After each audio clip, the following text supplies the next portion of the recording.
Let's talk about measures of spread. The most basic measure of spread is we're going to take our largest number minus our smallest number. So this tells us what our range is, what our data goes from, the largest minus the smallest. Let's do an example. These are exam scores for class 1.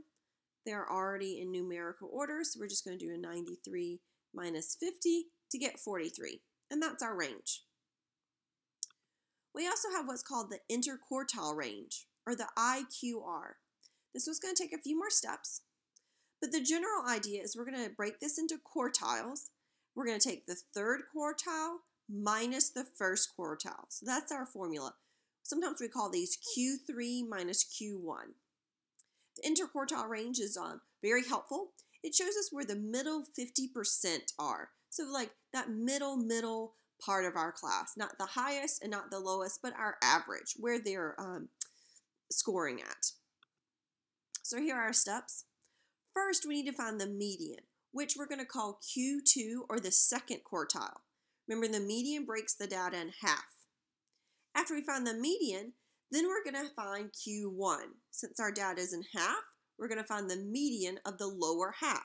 We're going to call that the first quartile or Q1. Then we're going to do the same thing for the upper half. Go back to where we had the median. Q3 or the third quartile is going to be the median of the upper half. So we're finding 3 medians.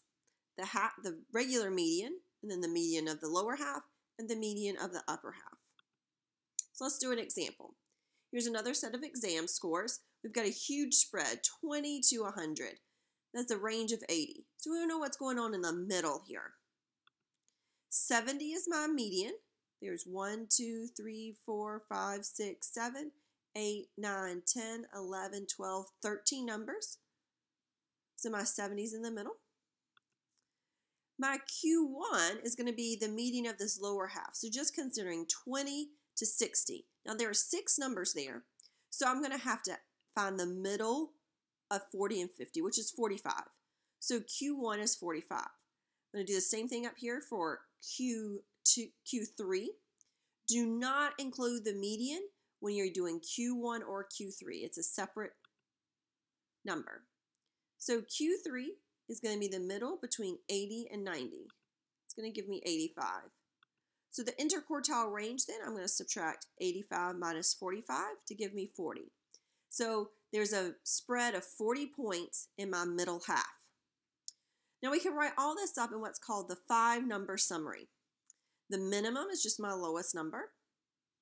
Q1 was 45, Q2 was 70, Q3 was 85, and my max was 100. We call this our 5-number summary. Now we're going to take this information and we're going to make a box plot.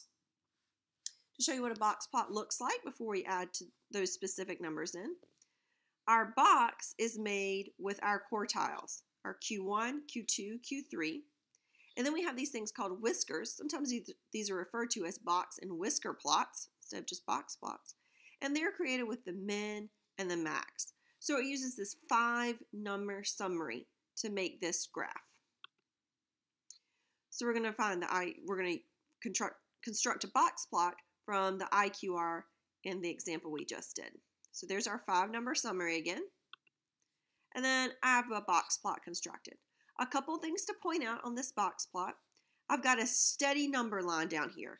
Looks like I was counting by 5s, 20, 25, 30, 35, 40, 45, 50.